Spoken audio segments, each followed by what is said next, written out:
Okay. On that day, we are discussing about force. Okay, the magnetic force. Okay.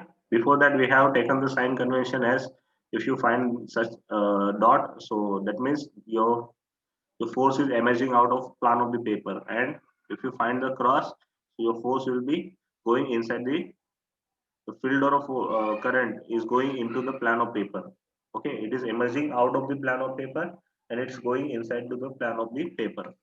Okay, so today we are going to discuss about magnetic force. We have already discussed the brief view of the magnetic force, still we are going to discuss it again. So magnetic force में क्या होता है कि sources and fields. Before we introduce a concept of magnetic field B, we shall recapitulate what we have learned in a chapter 1 about the electric force. तो हमने chapter 1 में electric force के बारे में पढ़ा था कि if you have a capital Q charge, so that we will find a electric field around it. Okay, so that field is nothing but vector E is equal to Q upon 4 pi epsilon 0 into r cube r square. R cap आता है यहाँ पे. Okay, in this book that is not been printed, but यहाँ पे r cap आता है, where r cap is a unit vector of along r. An electric field is a vector field. So in this field, if some other charge comes into the picture, a charge q interacts with this field, experiences a force vector k. अब कोई दूसरा force है, like कोई charge q उस field में आ गया तो उस पे फोर्स लगेगा. So that force is nothing but vector f is equal to q vector e. तो capital Q small q upon 4 pi epsilon 0 into r square r cap. तो ये क्या होगा, फोर्स हो जाएगा उस पे लगने वाला. So E is not just an artifact, but it is a physical rule. It has physical rule. मतलब कोई एक मतलब it is not an imagination, but वो एक reality E. Okay? तो वैसे ही क्या होता है, जैसे इलेक्ट्रिक फील्ड होता है वैसे ही मैग्नेटिक फील्ड होता है, जिसके बारे में I have already discussed all these things, so I am not going to discuss it again. So I am directly go for the magnetic field. Okay? So magnetic field को हम B of R से represent करते हैं. It is also a vector field and it has a several basic properties identical to electric field. मतलब उसके भी कुछ basic properties है जो same as क्या है electric field होती है. It is defined at each point in a space and sometimes you can add time with it. It also depends on the time. Experimentally, it is found to be obey the principle of superposition. मतलब कि जो magnetic field है वो भी superposition के principal को क्या करता है, ओबे करता है. Okay, so the magnetic field of several sources is vector addition of magnetic field of each individual source. मतलब हर एक इंडिविजुअल सोर्स के कारण जो मैग्नेटिक फील्ड मिलेगा उन सबका वेक्टर सम करेंगे तो will find a complete magnetic field at any point और टोटल मैग्नेटिक फील्ड. ओके, यहाँ तक हमने ऑलरेडी डिस्कस किया था. We have already discuss all this equation as well, but today we are again going to discuss all this equation because the next equation also depends on this equation. अब सबसे पहले चीज, अब यहाँ पे हम लोग क्या करने वाले कि लाइक कोई एक इलेक्ट्रिक फील्ड है, हम लोग क्या करने वाले कि इलेक्ट्रिक फील्ड है ऐसे कुछ, सॉरी ऐसे कोई इलेक्ट्रिक फील्ड है और मैग्नेटिक फील्ड ऐसे है. उसमें मैग्नेटिक फील्ड को अलग कलर से लिख देता हूँ मैं, लाइक ये मैग्नेटिक फील्ड है उसमें. ओके, तो ये रेड कलर में जो है वो मैग्नेटिक फील्ड है और ये ग्रीन कलर में जो है वो इलेक्ट्रिक फील्ड है सपोज आप. और इन दोनों फील्ड में सपोज कोई चार्ज है, कोई चार्ज Q है सपोज, इन दोनों फील्ड के बीच में जो V जितने वेलोसिटी से क्या कर रहा है, मूव कर रहा है. It is moving with the velocity V. Okay, in this two fields, इन दोनों फील्ड्स में वो मूव कर रहा है. तो this is your electric field, this is your magnetic field. Okay, और इन दोनों फील्ड में वो मूव कर रहा है. तो what is the force exerted on it. तो उसमें दो टाइप के फोर्स होंगे, एक फोर्स होगा इलेक्ट्रिक फील्ड के कारण and second force will be because of magnetic field. तो जो इलेक्ट्रिकल फोर्स होगा उसको हम वेक्टर एफ लिखेंगे. तो वेक्टर ई एफ ई मतलब इलेक्ट्रिकल फोर्स. तो it is nothing but Q vector E of R because it is depends on position. Suppose कि कोई ओरिजिन होगा यहाँ पे, सपोज ये आपका ओरिजिन होगा, यहाँ पे एक्स एक्सिस होगी, शायद यहाँ पे कोई वाई एक्सिस होगी और उसके बीच में आपका फील्ड है. तो ये जो आर है, ये जो क्यू है उसकी पोजीशन होगी सपोज वेक्टर आर होगी कोई पोजीशन। ओके, तो जब इसकी पोजीशन वेक्टर हमने दे दिया तो तब ये Q है, उस पे लगने वाला इलेक्ट्रिकल फोर्स, तो वो कितना होगा, vector F is equal to Q vector V of E of R होगा। ये इलेक्ट्रिकल फोर्स हो गया। And again for magnetic force, so will write here vector Fm is equal to Q vector V cross D of R। ये R for showing its position. Okay, क्योंकि magnetic field अगर uniform magnetic field नहीं है तो वो हर एक point पे change होगा। So we need to write here are.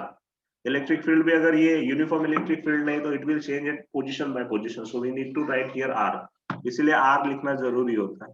अगर यूनिफॉर्म हुआ तो you can if you not write R, it's okay if you don't like write R still, because uniform है तो हर जगह पे वो सेम होगा। बट अगर वो यूनिफॉर्म फील्ड नहीं है तो हर पोजीशन पे उसकी वैल्यू चेंज होगी, then you have to write here R. So it will show that the field is varying with respect to distance. Okay, that's why. तो इन दोनों ये दोनों फोर्सेस एट ए टाइम अप्लाई होंगे इन पे, क्यू पे। सो द फाइनल फोर्स जो होगा जिसको हम क्या बोलेंगे, Lorentz force, so will write it as a Fn। तो फाइनल फोर्स क्या होगा, the sum of this two forces Fe plus Fm।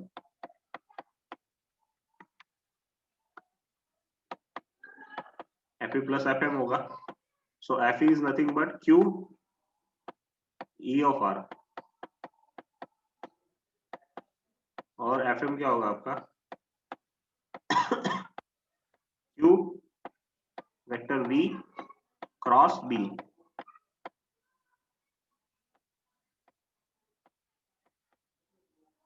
V of R हो जाएगा। So Q will be common, Q को हम कॉमन निकालेंगे तो vector E plus Q vector V cross B बचेगा। So it is your nothing but Lorentz force. So we discussed up to here. Vector F is equal to Q in bracket by E of R plus vector V cross B of R. Okay. So the force was given by the H. A. Lorentz based on the its extensive experience of Ampere and others. So that this is called the Lorentz force. अब इसमें जो magnetic force है, we already discussed about electric force, so we are not going to discuss it again. So we are just dealing with the magnetic force. So while seeing about while watching the equation of magnetic force, we find the following features. First, it depends on Q, V, and B, charge of particle, velocity, and the magnetic field. Okay. तो हम equation अगर देखेंगे तो will find here the equation is depends on three parameters, Q charge of particle, V velocity of the particle, and B magnetic field on it. Okay, force on it is negative, so negative force on negative charge is opposite to that of positive charge, और negative charge पे जो लगने वाला force होगा वो क्या होगा, opposite to the positive charge पे होगा। अब इसमें आप देखोगे तो magnetic force Q vector V cross B includes the vector product of velocity and magnitude. Okay, so vector product makes a force due to magnetic field vanish if velocity and magnetic field are parallel or anti-parallel, and force act in a direction perpendicular to both the velocity and magnetic field. Okay, force हमेशा कहाँ पे apply होगा, तो velocity और magnetic field की वजह से जो क्या बोलते हैं प्लान बनेगा, उस प्लान को परपेंडिकुलर ही अप्लाई होगा हमेशा। so its direction is given by the screw rule or a right hand rule for a vector cross product. Okay अब इसको कैसे समझा जाए, अब इसमें ऐसा होता है कि सपोज अगर आपका फोर्स, अगर मैं फोर्स का सिर्फ इक्वेशन लिखूं, अगर वेक्टर फॉर्म में मैग्नेटिक फोर्स, तो मैग्नेटिक फोर्स वेक्टर फॉर्म में लिखा जाता है Q V D sin theta vector A, because it is vector we will write here sin theta, and n cap. N cap is nothing but direction perpendicular to the plan formed by V and B. V और B के कारण जो plan form होगा उसको perpendicular direction में n cap होगा, which will show the direction of magnetic force. वो magnetic force का आपको डायरेक्शन शो करेगा, और n कैप जो होगा वो क्या होगा, दोनों के प्लान को परपेंडिकुलर होगा हमेशा। सो फर्स्ट ऑफ ऑल, अगर फर्स्ट चीज क्या होगी, how to find out its direction. तो हमेशा क्या करना, सपोज ये वेक्टर V होगा, इस डायरेक्शन में आपका चार्ज मूव कर रहा है, सपोज ये चार्ज है, ये वेक्टर v है और ये आपका वेक्टर b है, सपोज मैग्नेटिक फील्ड इस डायरेक्शन में और आपका जो वेलोसिटी इस डायरेक्शन में, तो व्हाट इज इट्स प्लान, तो हम ऐसे लिखेंगे, तो ऐसे जो ड्रॉ करेंगे हम, तो ये प्लान बन गया इसका, ये पूरा प्लान। अब हमें क्या करना है कि एज वी नो दैट यहाँ पे क्रॉस प्रोडक्ट किसका किसका है, तो v क्रॉस b का क्रॉस प्रोडक्ट है, तो हमें राइट हैंड स्क्रू का नियम यूज करना है, law of right hand screw, okay. तो वो कैसे यूज करेंगे, तो फर्स्ट वेलोसिटी है, सेकंड मैग्नेटिक फील्ड है, तो हम लोग वेलोसिटी से मैग्नेटिक फील्ड के साइड में मूव करेंगे, ओके। और ये इन दोनों के बीच का एंगल होता है theta, theta is angle between v and b, okay. अब हम लोग स्क्रू जो है उसको वेलोसिटी से मैग्नेटिक फील्ड के डायरेक्शन में मूवमेंट करवाएंगे, तो स्क्रू कहाँ जाएगा, इनसाइड जाएगा कि आउटसाइड आएगा, rotate it with right hand, assume that you are outside, outside आएगा, आउटसाइड में लाइक ऐसे कुछ आएगा, and which will be perpendicular to this plan, okay, keep this in your mind, it will always perpendicular to this plan in a third direction, you can say, okay। तो ऐसे वो ऊपर जाएगा, तो this will be your n cap and it is the direction of your force।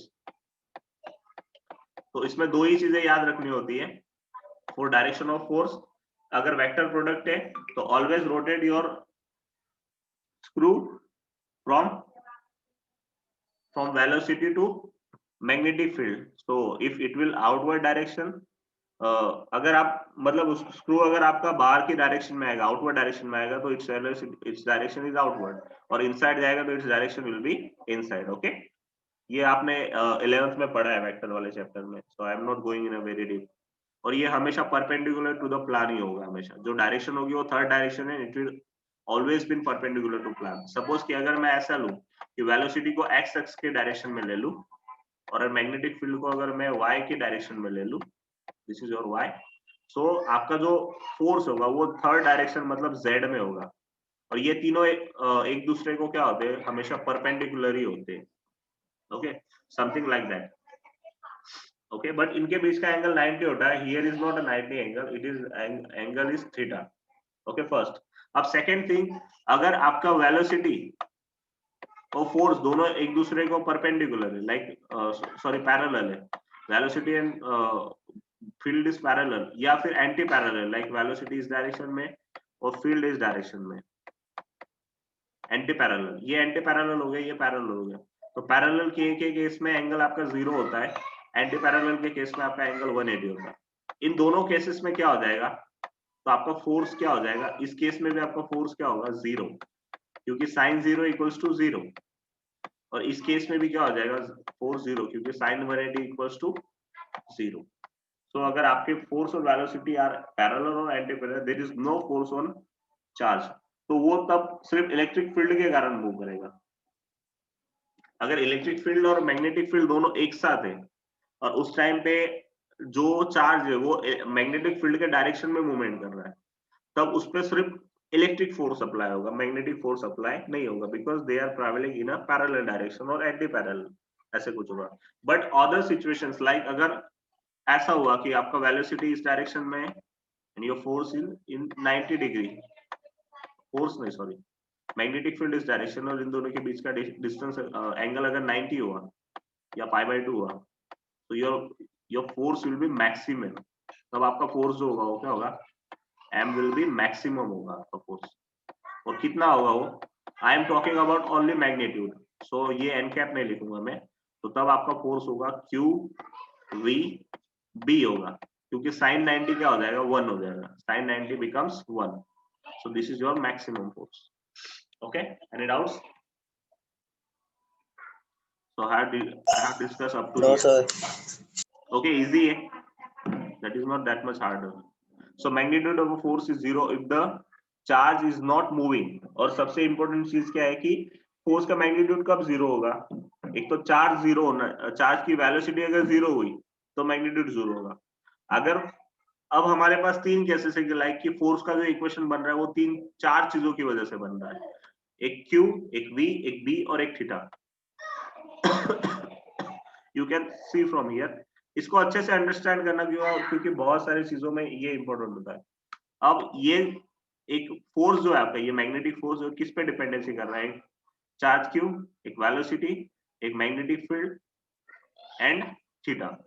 Okay, अगर theta like अगर parallel या anti parallel है तो फोर्स 0 हो जाएगा। सेकंड है, अगर मैग्नेटिक फील्ड 0 है तो फोर्स का तो कोई सवाल ही नहीं आता, क्योंकि हम फोर्स मैग्नेटिक फोर्स फाइंड कर रहे हैं और मैग्नेटिक फील्ड ही नहीं लेंगे तो ये क्वेश्चन ही नहीं होगा। सो ये चीज कभी भी 0 हो गया ऐसा एजम्पशन कर ही नहीं सकते। Okay, this is not a valid assumption, because अगर हम फोर्स मैग्नेटिक फोर्स की बात कर रहे हैं, मैग्नेटिक फील्ड ही नहीं तो फोर्स का कोई क्वेश्चन ही नहीं था। क्वेश्चन मतलब मैग्नेटिक फील्ड होने के बावजूद फोर्स कब 0 हो सकता है, we are talking about that. Okay, तब के केसेस है कि एक अगर आपका थीटा पे डिपेंडेंसी रहेगा, एक मैग्नेटिक फील्ड तो होगा ही, एक अगर आपका चार्ज मूव नहीं कर रहा है in the field, magnetic field में अगर आपका चार्ज एक जगह पे स्टेबल है, देन योर फोर्स इज 0, बिकॉज वेलोसिटी 0 होगी तो योर फोर्स बिकम्स 0, और चार्ज तो होगा ही होगा। हम फोर्स चार्ज पे लगने वाले फोर्स की बात कर रहे हैं, तो ये दोनों चीजों को हम 0 एजम कभी कर ही नहीं सकते। So it will completely depends on v sin theta.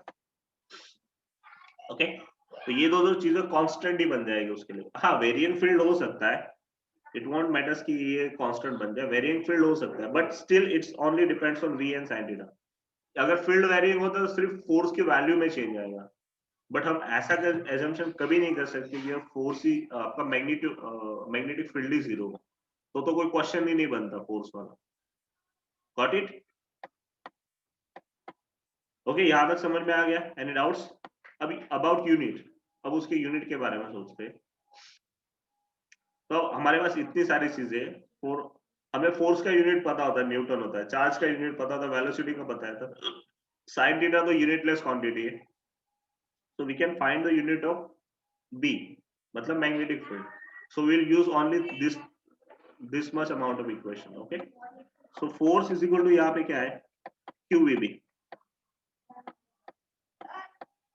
So we want to find the unit of b. तो b is equal to क्या लिख सकते हैं हम, f upon qv. f force है और qv क्या है, q चार्ज है और v वेलोसिटी है उसकी। तो फॉर यूनिट के लिए अगर लिखें तो फोर्स का यूनिट क्या होता है, न्यूटन, ऐसा यूनिट के लिए। q चार्ज है, चार्ज का यूनिट कूलम। ओके, चार्ज का यूनिट क्या होगा, कूलम, एंड वेलोसिटी का मीटर पर सेकंड।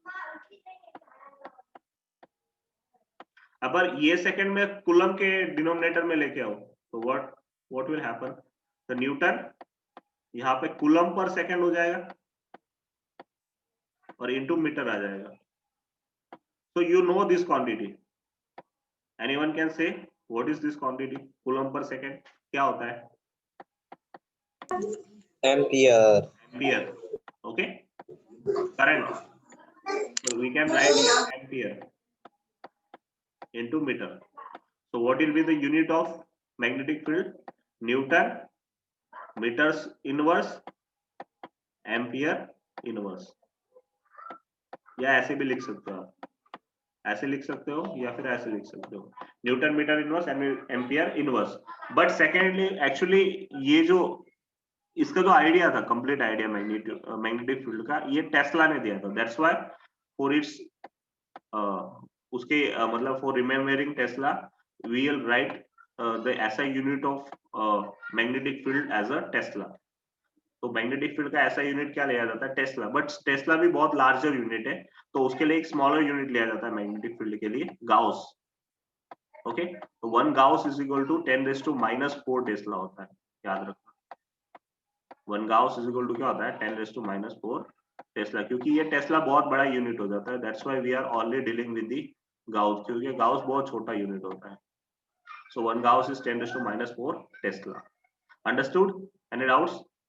और अगर आपका मैग्नेटिक फील्ड 1 टेस्ला कब होगा, when your magnetic field becomes 1 tesla, कि जब आपका चार्ज होगा 1 कूलम का चार्ज आप यूज कर रहे हो, वो चार्ज 1 मीटर पर सेकंड की वेलोसिटी से मूव कर रहा है, और तब उस पे लगने वाला फोर्स अगर 1 न्यूटन हुआ, लाइक ये इक्वेशन की बात करें हम, कि अगर आपका जो चार्ज है 1 कूलम का चार्ज है आपके पास, Q is equal to 1 coulomb है, वो 1 मीटर पर सेकंड की वेलोसिटी से मूव कर रहा है मैग्नेटिक फील्ड में, तब उस पे लगने वाला फोर्स अगर 1 न्यूटन हुआ, okay, then your magnetic field will be 1 tesla या 1 न्यूटन पर एम्पियर इनटू मीटर, इतना हो जाएगा। Got it? एक सिंपल डेफिनेशन है 1 टेस्ला। Yes sir.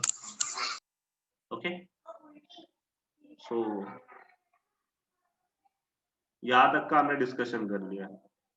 और जो अर्थ का मैग्नेटिक फील्ड होता है, the earth's magnetic field is about 3.6 into 10⁻⁵ tesla. मतलब अर्थ इतनी बड़ी अर्थ है, फिर भी उसका मैग्नेटिक फील्ड कितना है? 3.6 इंटू 10⁻⁵ टेस्ला, मतलब बहुत कम है, ऐसा बोल सकते हैं। तो ये सब रेंज वगैरह मैग्नेटिक फील्ड की, it is not important for us. Got it? यहां तक किसी को कोई डाउट?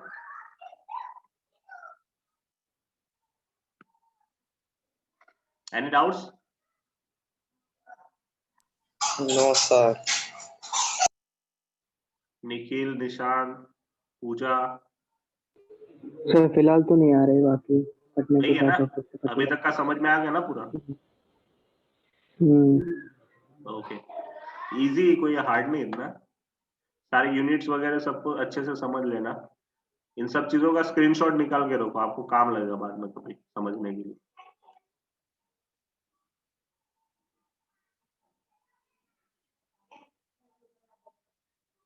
निकाला? ये नेक्स्ट।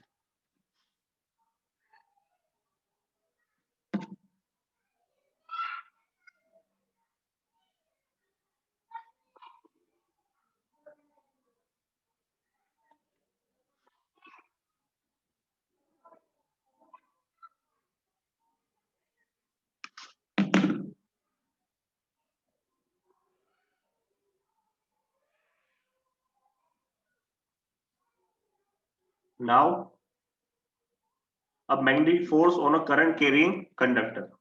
अब करंट कैरिंग कंडक्टर पे लगने वाला मैग्नेटिक फोर्स हमें फाइंड आउट करना है। मतलब अभी जो हमने बात की वो सिर्फ एक सिंगल चार्ज के लिए की।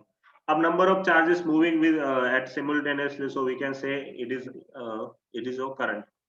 ओके, अब ये मिनट एक काम करते हैं, ये जो मीटिंग है ना अभी खत्म हो जाएगी 10 मिनट में। सो मैं अभी इसको